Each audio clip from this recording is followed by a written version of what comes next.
right over here, guys. No, don't go under my camera. No, no, no. Now, let's just see if we can move this camera. Just stay away from the tripod there, Teeko. Right. Yeah, we'll go right there. Let's come in.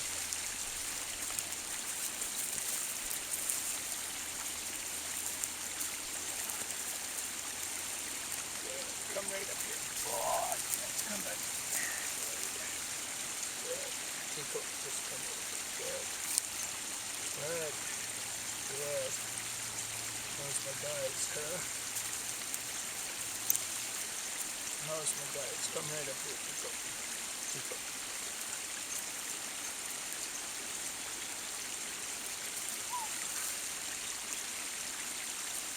Well, we've been hustling. We're having an eventful day. It's been quite exciting so far. Teeko, come here. Come up by me. Just stay by me. I had to put the leads on these two. Luckily I had left the house with the harnesses on, and I'm thankful because these two are fairly set to go. These two can go, and I had a little trouble keeping them by me back there, so I hooked them up, and they got pretty wound up there. They're still wound up. They'll sit and calm down now a little bit, but they were ready to rock and roll there for a little bit. So I don't know what they were setting, but I didn't want to have to chase them. I had my pack and my tripod, the camera, everything, and I didn't want to be hunting this morning. So I put the leads on these two. So my goal with this video today was pretty fun. I wanted to continue on my renew program, the rebirth, starting fresh, because this is a key moment in a breeder's career where they start over and they start fresh with a brand new genetic. So what I have here now is, this is the first time that Jaeger will be used, and Jaeger is a son of Takoda, and so, or this is not Jaeger, this is Teeko. I think he's Jaeger all the time, but Teeko will now be used with Kessa, and she's not ready for another year, but we're getting everything organized. But Teeko will now be the first generational change from Takoda. He's the son of Takoda and Tekla. And so what we have here now is a beautiful brand new start with a new genetic change. So this is Takoda and Tekla going forward. This is Silver Nova and Karu. And Kessa is an absolutely beautiful female, just a stunning girl, big girl, beautiful big female, husky and powerful, and stout, and really hustle, and is a hunter, like really has hunt drive. Kaliva, her sister, has hunt drive too, but Kessa, holy cow. Now, it's a bit of a breeze. I put that camera behind the tree. I hope it's okay. But what's very, very cool about a preservation breeding program is we try to work to not change the genetic. Yes, of course, we take pups out all the way through life, but we try and wait right to the end as well. So this here genetic change, by the time they have a litter, will be pretty close to 18-20 years with one genetic change. Pretty phenomenal. And our ability to save these females is very, very good too, because we want to preserve the females.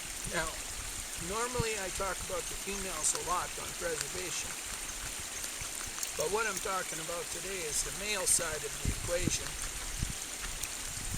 But before I continue on that discussion, I want everybody to understand that the females disappear at about 3 times the rate of the males. And so, because I'm in British Columbia, Canada, I can discuss the North American genetics from the female standpoint to give you an idea. Based on the way things are done today in North America, the female side of the equation in the Norwegian Elkhound population in the next 5 to 7 years, potentially closer to 5 than 7, but even if it goes as long as 2030, it's 2022 now, the North American Norwegian Elkhound population will lose 50% of its female genetics, and nobody seems to know it. They don't seem to change their patterns. They're not changing their patterns. They're not talking about it. So 50% of the female genetics will be gone from the North American Elkhound by 2030, but more likely in 5 years, but 7 at the latest. So it's a situation that I think people need to start talking about and understanding, but it's like talking to a wall. So I can only do what I can do, and so I preserve the female genetics as long as I possibly can, of course, and I specifically focus a lot on the males, stretching them out as long as you can, because you can take them way further. They will last considerably longer. Come up here, Teeko. So Takoda's already passed on, and Teeko just starting. So that's the proper way to do that. Now you can take males out earlier. There's nothing wrong with that. They can be taken out all the way along. But this is the most important male, is the one that's at the end. The male that's at the very end. This was the second last litter that Takoda had. And so we took that male then. And we brought in Karu and Silver Nova. Silver Nova was an outcross female brought in to preserve this male. That's specifically why she was brought in, to preserve this guy, Mon, and others like him. But I've got Teeko here, so it's specifically him. And Karu then, of course, put all the instincts back in Silver Nova, so that Kessa's a full load, full instinct dog, full hunt dog. And just like a Finnish hunt dog too. And now I'll mate her to Teeko, you see, and we get that old genetic preserved right here. Now I have a sister of hers, Kaliva, that we'll use as well, and I can use Mon on one and Teeko on the other, and then I can switch. I can put Teeko on the other one and Mon on this one. So it's a pretty cool setup.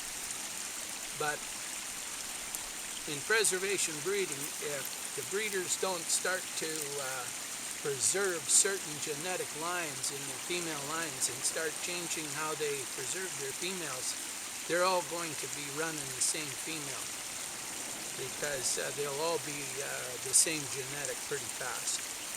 Now, in a program like ours, of course, we try not to share our genetics so that we can keep something diverse for people, so that everybody should keep a diverse set of genetics. So, for example, Teeko's grandfather, Bram, he was only ever used on our program, so that bloodline is nowhere else. So That bloodline is a very good bloodline, and it can cross with any other North American dog because it was used nowhere else.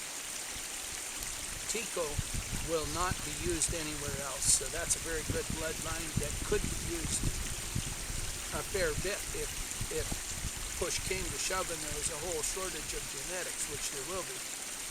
But the goal in preservation is each breeder should be looking to preserve certain lineages, and they should run those lineages down as long as they can, and another guy should be running a set over here, and another one over there, and another one over there.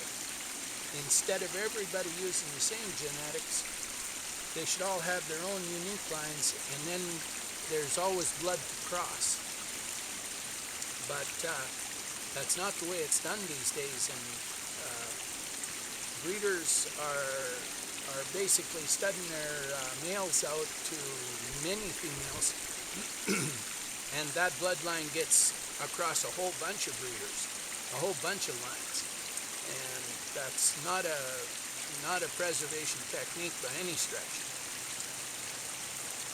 What it does is creates the same genetics across the board, and that's a bad thing. They should have genetic diversity. There should be more diversity, and so we need to look at that. Now, we employ one of the very special techniques in our females to save for these boys, and that's using sisters. By using sisters, you stretch the genetics out. You make better use of the genetic, and you make it last longer using sisters. And a prime example is back in the yard, I have a Kai daughter. Well, I'll use a different one. I'll use Teeko's sister, Barja.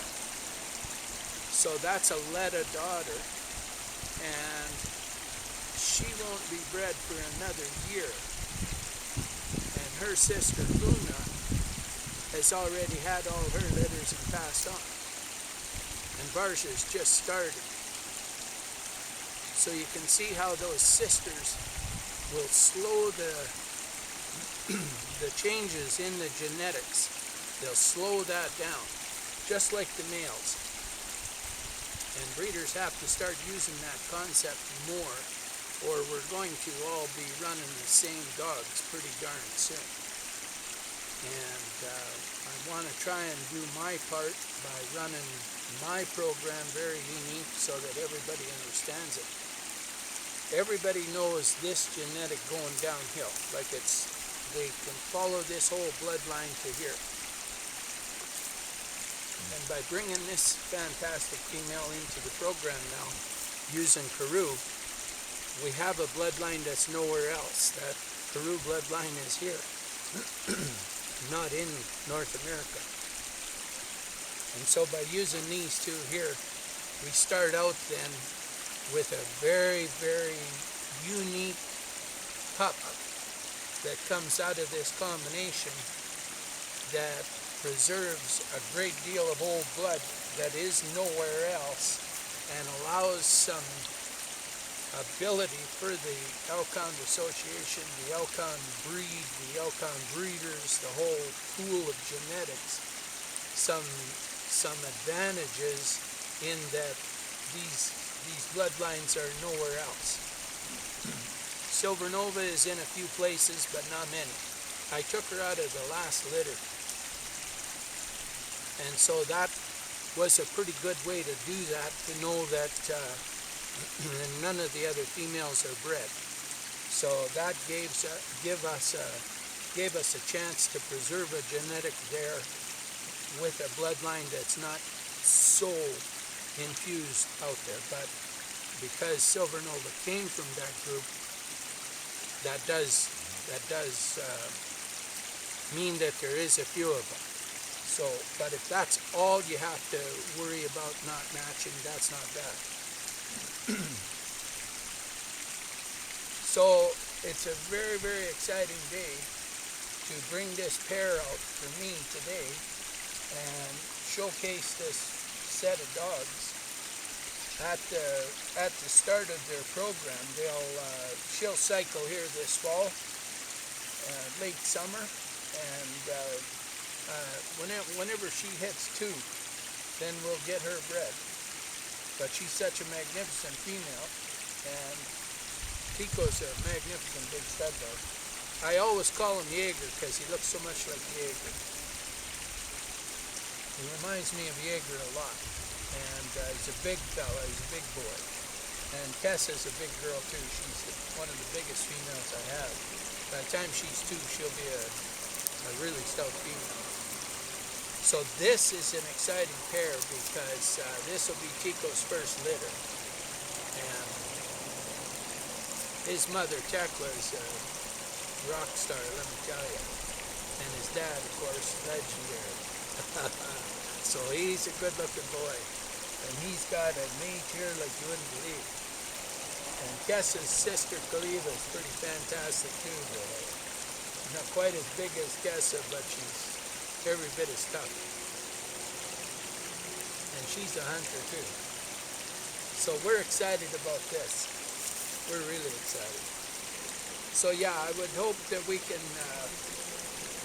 do our part as breeders to keep a pool of genetics that are good, that are pure, that are healthy, that have no defects. And the beauty of having very select lines that you control and that you can look back on is there's no random chance that a genetic comes in that brings a problem into your program. If you're careful when you bring in your genetics in, if you bring all clean genetics, then you have no problems coming into the program. And what it allows you to do is have excellent feet, legs, hips, ears, eyes, health, the whole thing.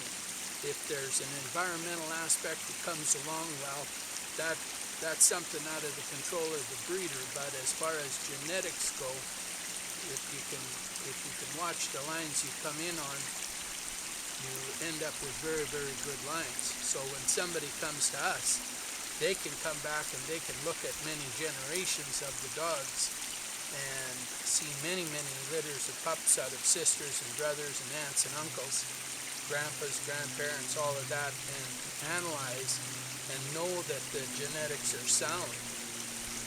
And it makes it nice for a breeder that wants to expand his program. If he's careful, he wants to go to breeders that have good genetics. And that's why the master breeders that I work with are all extremely good at that same scenario.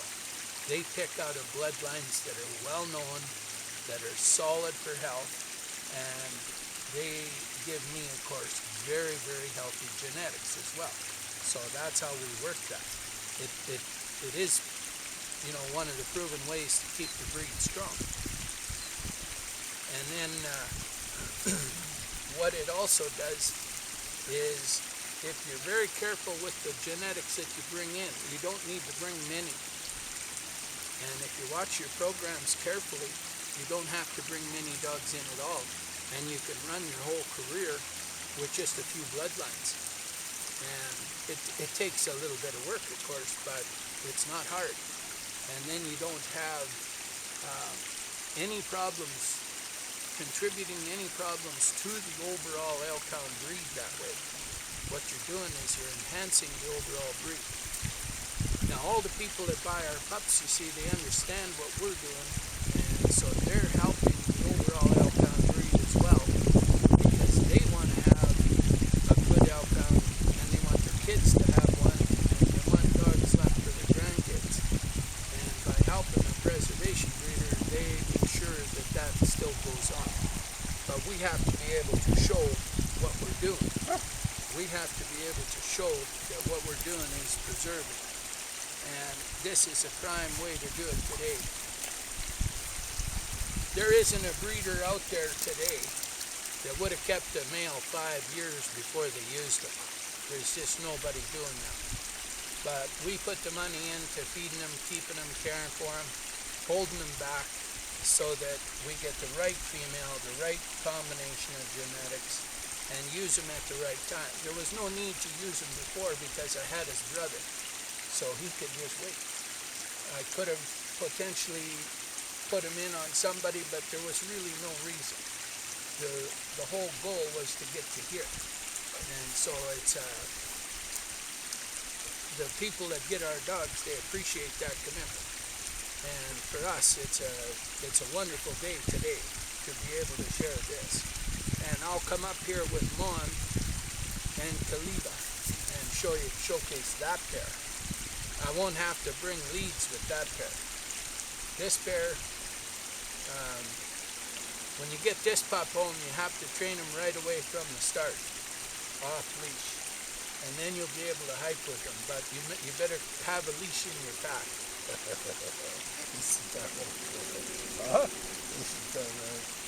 You better have a leash in your back, because you two are hunters.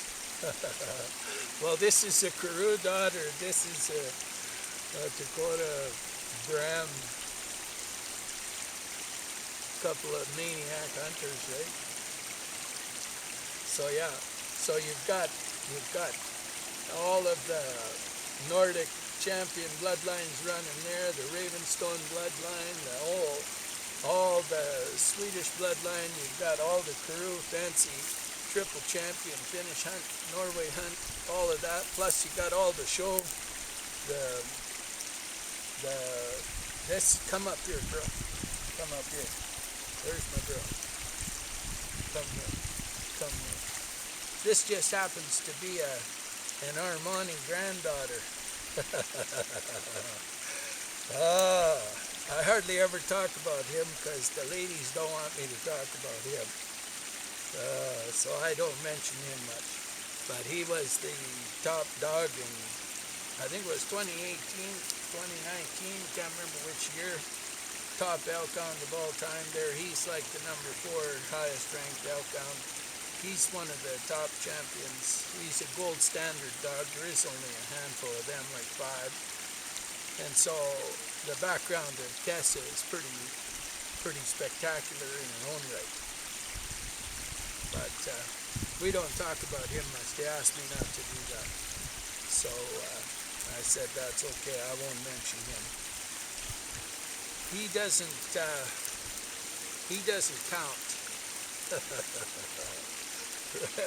Right, Kessa? Oh, that's good. They got a strange way about them, but that's okay. Show breeders, right? Show breeders. Oh, that's all right. But I think it was the show handlers. I don't think it was the breeder. Either way, I thought it was pretty strange. Me, I'd be proud of the dog, but that's okay.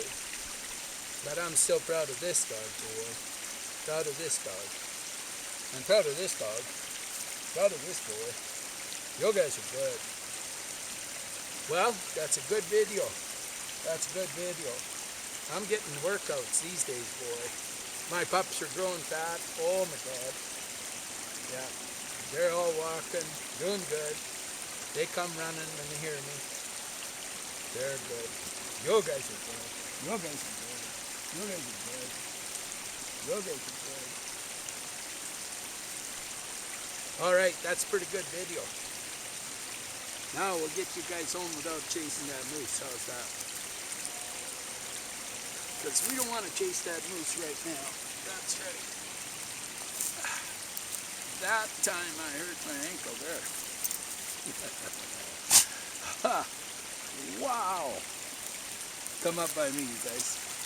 Good. Let me get this camera, kid. That was fantastic. You guys are so good.